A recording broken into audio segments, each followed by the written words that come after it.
मध्य प्रदेश में स्टूडेंट्स के बीच इस समय सबसे बड़ा सवाल कि सर क्या पूरी प्रक्रिया बदलने वाली है।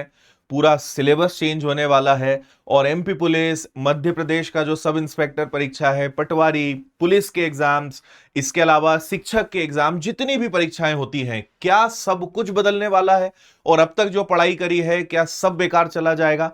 और ऐसे न जाने कितने ही सवाल आपके मन में चल रहे हैं। पिछले 2 से 3 दिनों में ये खबरें खूब चल रही हैं और अगेन यूट्यूब पे फिर ऐसे वीडियोस की संख्या काफी बढ़ जाती है, क्योंकि कई लोगों के लिए ये व्यूज का एक अच्छा जरिया होता है। और उस चक्कर में बहुत ज्यादा गुमराह भी किया जाता है, बहुत सारे तुक्के लगाए जाते हैं, बहुत सारे अनुमान लगाए जाते हैं। लेकिन सच्चाई क्या है, फिलहाल क्या मान सकते हैं, क्या भविष्य है, इन सब चीजों पे बहुत कम समय लेकर स्पष्ट बात करेंगे। तो जो आपके सवाल थे वो सारे सवाल लेकर मैं आया हूं और आपको इन सब के जवाब में देने वाला हूं। तो आइए शुरुआत करते हैं। सारी जो इन सब की शुरुआत हुई है वो पहले तो आपने देखा कि जो एक नोटिस जारी हुआ था जिसमें सारा लिखा हुआ था और आपसे और हमसे सुझाव मांगे गए कि भाई 5 जून के पहले आप अपने सुझाव दे दीजिए कि ये जो नई प्रक्रिया है इसको लेकर कुछ आपके तर्क तो नहीं है। फिर अगले दिन न्यूज़पेपर में ये देखने को मिला, मैंने इस पे वीडियो भी बनाया था और इस पे लगभग 2.5 लाख विद्यार्थियों ने 3 दिनों में इस वीडियो को भी देखा है। और मैंने आपसे निवेदन भी किया था कि आप भी अपने लेवल पर मेल करें, मैंने भी अपने स्तर पे मेल करा है और सुझाव दिए हैं। मैं आज के इस वीडियो में अपना मेल तो लेकर नहीं आया हूं, लेकिन आगे अगले एक वीडियो में आपको दिखा भी दूंगा कि मैंने क्या भेजा है। बाकी आप अपने सुझाव सामान्य भाषा में लिख लें, चैट जीपीटी पे या किसी भी एआई प्लेटफॉर्म पे डालें, वो प्रॉपर उसको ड्राफ्ट कर देगा और उसके बाद आप मेल कर सकते हो। बहुत सिंपल प्रक्रिया है। लेकिन जो भी आपके मन में सुझाव है, आप इसके इसके समर्थन में है, नहीं है, जो आपको सही लगता है आपको मेल जरूर करना चाहिए। और यही निवेदन मैंने इस वीडियो में भी आपसे किया था, है ना। और अब देखो सबसे बड़ी दिक्कतें क्या है, इस समय बहुत सारी खबरें हैं और अभी यह तय करना बड़ा मुश्किल हो पा रहा है कि सही क्या माने। क्योंकि अगर एक तरफ देखें तो कुछ दिन पहले ही मुख्यमंत्री की तरफ से यह आया कि भाई 10,000 पदों पे हमें बहुत जल्दी भर्ती करनी है क्योंकि आगे सिंहस्थ आ रहा है। ठीक है, फिर एक ये भी आया, अगला एक सवाल फिर पेपर ने खड़ा कर दिया कि क्या परीक्षा ईएसबी लेगा, है ना, ईएसबी लेगा या अलग से भर्ती बोर्ड बनेगा। फिर सीएम का एक वीडियो भी आ गया जो उन्होंने किसी सभा में बोल दिया कि भाई हमने पुलिस भर्ती बोर्ड की मंजूरी दे दी है, इस बार की प्रक्रिया तो ठीक है लेकिन आगे की पुलिस की जो भर्तियां हैं वो पुलिस भर्ती बोर्ड करेगा। ये भी एक खबर बड़ी चली, है ना, कि पुलिस का खुद का भर्ती बोर्ड होगा और सारी जो 10,000 आरक्षकों की और आगे जितनी भी प्रक्रिया है वो ये होगी। इस सब से हम उभरे ही थे, इतने में अपनी ये खबर आ गई कि अब साल में आपकी 3 परीक्षाएं होंगी, एक टेक्निकल वालों की होगी, एक सामान्य जितने पद हैं उनकी होगी और एक टीचर्स एग्जाम्स की होगी। अब सबसे बड़ी चीज जहां इस सबसे समस्या हुई है, अच्छा एक चीज और बता देता हूं बस मैं, जो 10,000 पदों का कहा है उसमें 7,500 कांस्टेबल हैं, 1,000 ड्राइवर के पद हैं, 1,041 जो हैं इसमें एसआई के, है ना, और सूबेदार के पद हैं, और मिनिस्ट्रियल जो स्टाफ है 500 वो भी अलग से आपका रहेगा।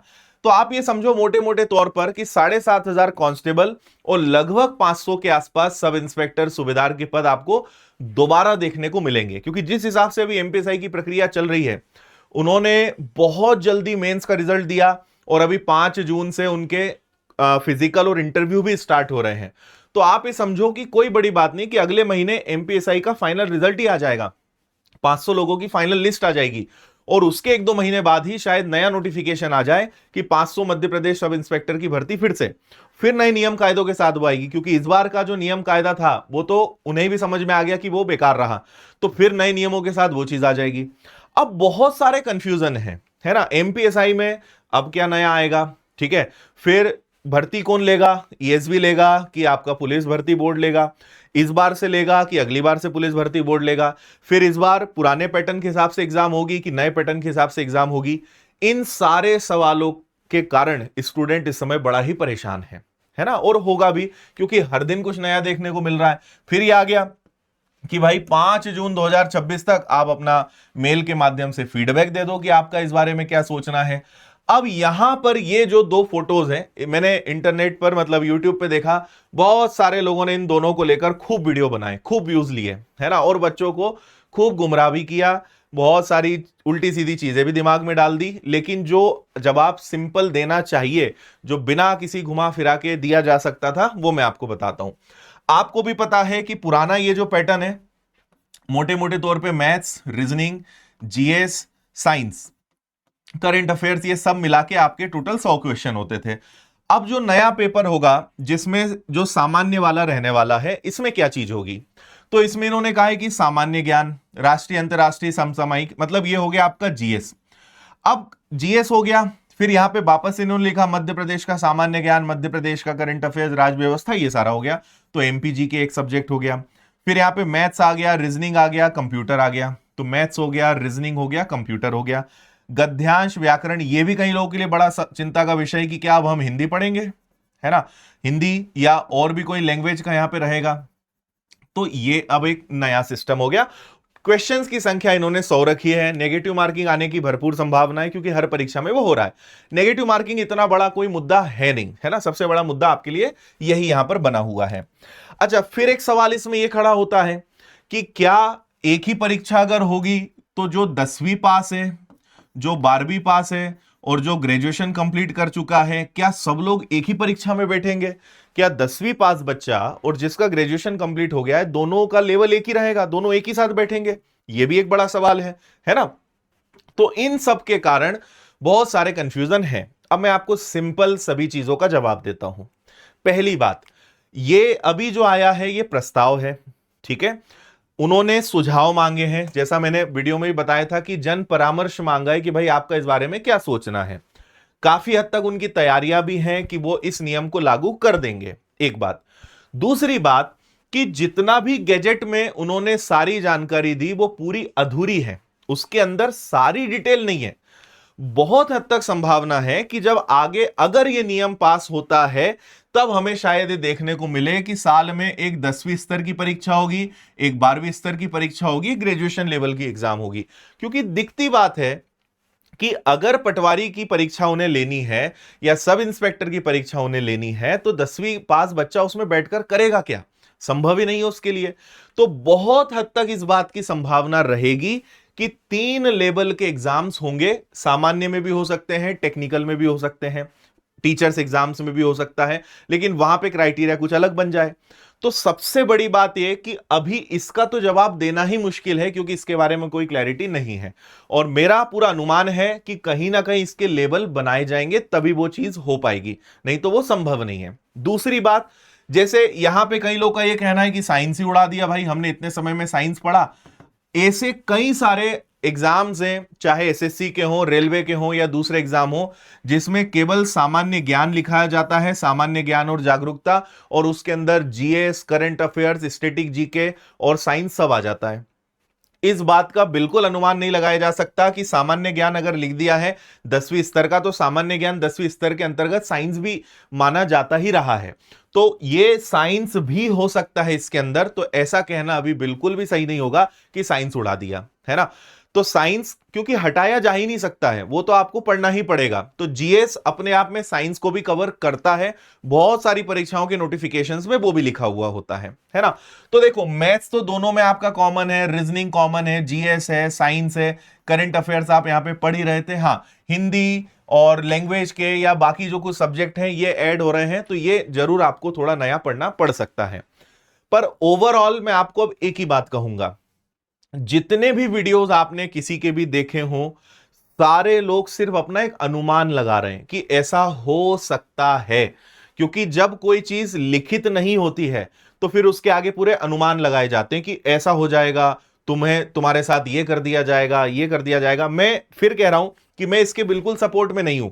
और आपने मेरा जो गुस्सा वाला, मतलब जो मेरी नाराजगी है, वो उस वीडियो में देखी होगी कि मुझे सिस्टम बिल्कुल भी पसंद नहीं आया, बकवास लगा।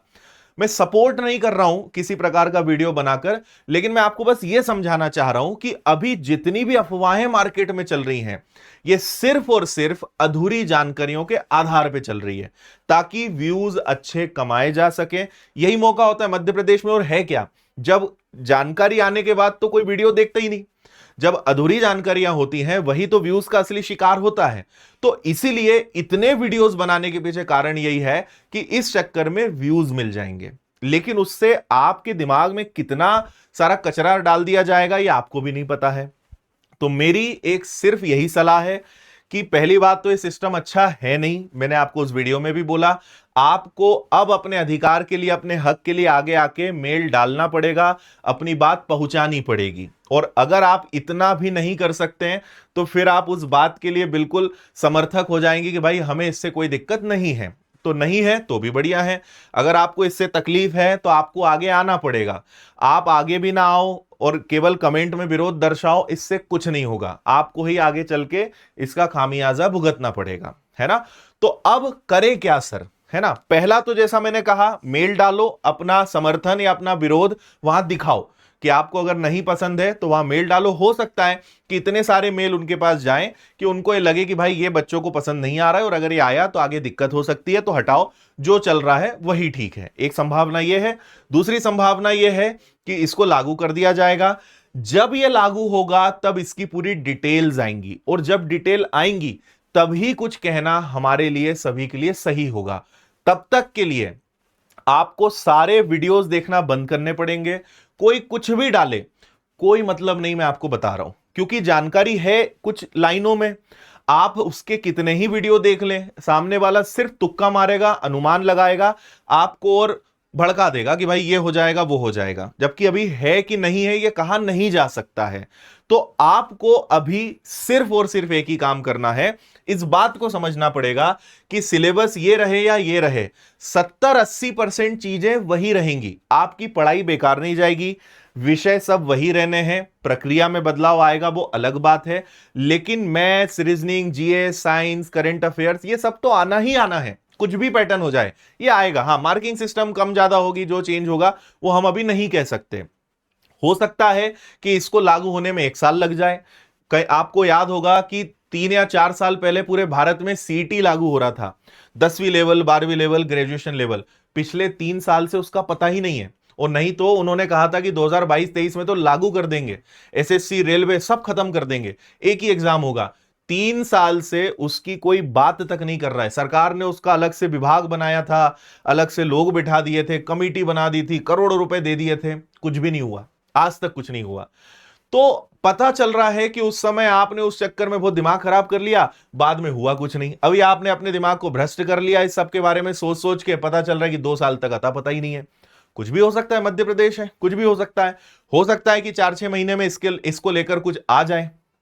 तो हम कुछ भी कहने की स्थिति में तभी रहेंगे जब हमारे सामने कुछ आएगा। जब तक नहीं आता है तब तक सिर्फ तुक्के मारे जाएंगे, और वो तुक्के कुछ भी हो सकते हैं। कहने को, मानने को तो फिर कुछ भी सोचा जा सकता है, पर उससे होगा क्या? जब तक कंफर्मेशन नहीं होगा तब तक सब बकवास है, कोई मतलब नहीं है। तो फिलहाल मेल डालिए, अपनी राय रखिए, अपने विचार रखिए और अपनी पढ़ाई को कंटिन्यू करिए। मैं आपको एक बात और बता देता हूं, पढ़ने वाला जो बच्चा है भाई, जिसकी आर्थिक स्थिति खराब है, ठीक है, जिसको पता है कि मेरे पास जॉब लेने के अलावा कोई ऑप्शन नहीं है, और जो पढ़ने से मतलब रखता है, उसको पता है कि देखो यार, सिलेक्शन तो पढ़ाई से ही मिलेगा, है ना। ऐसे कितने ही कचरा वीडियो देख ले, मैं तो अपनी बात कर रहा हूं कि अगर आगे मैं भी वीडियो बनाऊं तो मत देखना आप, कोई मतलब नहीं है। कंफर्मेशन कुछ आएगा, वैसे मैं ऐसे वीडियो बनाता ही नहीं हूं, आज भी आप देखो तो मैं केवल आपको सटीक बातें बता रहा हूं, ना कोई तुक्का मारना है ना कोई अनुमान लगाना है। जब कुछ ऑफिशियल कंफर्मेशन आता है मैं तभी वीडियो बनाता हूं, नहीं तो मैं वीडियो नहीं बनाता हूं, कुछ भी हो जाए, है ना। पर कमेंट आपके बहुत आते रहते हैं, सर एमपी पुलिस के बारे में कुछ बता दो, वो सर ने ऐसा बोल दिया, वो वीडियो हमने देख लिया। तो फिर मुझे लगता है कि भाई मेरी जिम्मेदारी है कि आपके लिए सही क्या है वो बनाकर मैं बताऊं। आगे अब मेरा वीडियो तभी आएगा इसको लेकर जब हमारे पास कोई जानकारी होगी, कोई कंफर्मेशन होगा, तभी हम इस पे बात कर पाएंगे। तो आपको भी इस बात को समझना है कि पढ़ने वाला बच्चा अपने विषयों को मजबूत करता है। जिसको सिलेक्शन नहीं लेना है, जो इन चीजों से बहुत जल्दी पैनिक हो जाता है, वो अभी सिलेक्शन के लिए कहीं ना कहीं तैयार भी नहीं है, मेंटली रूप से वो अभी रेडी भी नहीं है। क्योंकि पढ़ने वाला तो उसको पता है कि भाई पढ़ाई के बिना सिलेक्शन तो हो नहीं सकता, उसके अलावा कोई इलाज नहीं है। तो आपको मैं बस यही सलाह दूंगा कि जब कुछ कंफर्म होगा, जब भी कोई नियम कायदे पक्के होंगे, क्योंकि इसमें अभी सब कुछ है ही नहीं, कुछ भी जानकारी नहीं दी है। उन्होंने बताया कि ये प्रक्रिया होगी, स्कोर कार्ड का कोई सिस्टम भी पता नहीं है। भाई चलो हमने परीक्षा दे दी, स्कोर कार्ड आ गया, अब स्कोर कार्ड का क्या करें, कुछ भी नहीं लिखा उसमें, तो जानकारियां है ही नहीं। जब है नहीं तो अभी कैसे कुछ मान ले, है ना। इनका क्या होगा यह भी कुछ नहीं पता है। तो अभी तो उन्होंने सुझाव मांगे, बस एक छोटी सी आप समझो कि चिंगारी लगा दी है और आपसे राय मांगी है। जब अगर ये फाइनल हुआ तब पूरी जानकारियां आएंगी, तब उसके बारे में कोई आपको बताने लायक स्थिति में होगा। इसलिए अभी बिल्कुल टाइम वेस्ट मत करो, सिर्फ और सिर्फ पढ़ाई पे ध्यान लगाओ। सब्जेक्ट्स वही रहेंगे, ये बात मैं आपको बता रहा हूं। अगर मान लो ये नियम लागू हो जाता है, हिंदी आपको पढ़ना पड़ता है, हम आपके साथ हैं, अचानक कोई चीज होगी नहीं, 1-2 महीने 3 महीने 4 महीने का समय आराम से मिलेगा। उसमें अगर एक आध दो सब्जेक्ट कुछ नए जुड़ जाते हैं, उसको सीख लेंगे, बहुत आसान है। सबसे बड़े सब्जेक्ट्स तो यही हैं, इनको तो रेडी करके बैठो यार। आप इनको तैयार करके बैठे नहीं हो, इनकी चिंता में डूबे हो, कोई मतलब नहीं है। तो अगर कुछ एक आध दो सब्जेक्ट नए जुड़ेंगे, वो मैं आपको तैयार कराऊंगा, बिल्कुल चिंता मत करो आप उसकी। लेकिन जो कॉमन सब्जेक्ट है उनको पढ़ना चालू करो भाई, वो तो आएगा ही आएगा। मैथ्स, रीजनिंग, ये सब तो आना ही आना है, तो इनको कंप्लीट करो। और अगर ये लागू होता है तो उस समय फिर समझा जाएगा कि क्या करना है, और कोई बहुत बदलाव बड़ा ऐसा नहीं हो जाएगा कि सब कुछ ही हट जाए और कुछ नया ही आ जाए। इस बात की संभावना काफी कम है ना। तो इसकी आप चिंता छोड़िए और बढ़िया तैयारी शुरू करिए। विनर्स के ऐप पर आपको कोर्स मिल जाएगा कांस्टेबल का। फिलहाल मैं आपको यही सलाह दूंगा कि जो कोर्स है उसी को कंटिन्यू करो।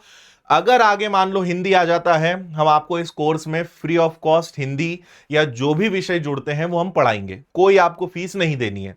इस कोर्स में आपको सारी चीजें हम अपनी तरफ से कवर कराएंगे। और अभी आपको पता है कि जून महोत्सव आ रहा है, उसमें हम आपको और बहुत जबरदस्त चीजें देने वाले हैं। तो आप जून महोत्सव के लिए भी तैयार रहें। उसमें भी आपकी तैयारी ऐसी होगी कि फिर ये पैटर्न आए चाहे कोई पैटर्न आए, हर एक के लिए आप बहुत अच्छे तरीके से तैयार रहोगे। तो 31 मई को आपके लिए जून महोत्सव भी आ रहा है ना। बाकी आप चाहें तो व्यापम का फाउंडेशन कोर्स ले सकते हो, कंप्लीट तैयारी इसके अंदर आपकी हो जाएगी। बाकी ऑफलाइन पढ़ना है, इंदौर आ जाइए आप, और सब कुछ विनर्स ऐप पर आपको मिल जाएगा। तो मेरी हर बार की तरह एक ही सलाह है, सिलेक्शन लेना है, पढ़ाई पे फोकस करो। अपने आप से पूछो कि भाई हम इतनी चीजें सोच जरूर रहे हैं, लेकिन हम तैयार कितने हैं, हमारे विषय कितने मजबूत हैं, मैथ्स हमारा कितना अच्छा हो गया है, रीजनिंग कितना अच्छा हो गया है, जीएस कितना है, साइंस कितना है। इनको तो अच्छा कर लो यार पहले, है ना, इनको अच्छा करिए। बाकी हम आपके साथ हमेशा हैं, हर स्थिति में। बहुत सारे बदलाव मध्य प्रदेश में हुए हैं, लेकिन हर स्थिति से आपको पार लगाया है, आगे भी लगाएंगे। मेहनत करोगे, सिलेक्शन आपका हम कराएंगे, ठीक है। बाकी कमेंट में आप अपनी राय, अपने प्रश्न, अपने विचार बताएं, और जो जो मैंने बताया है उन चीजों का आप ध्यान रखें। थैंक यू, जय हिंद।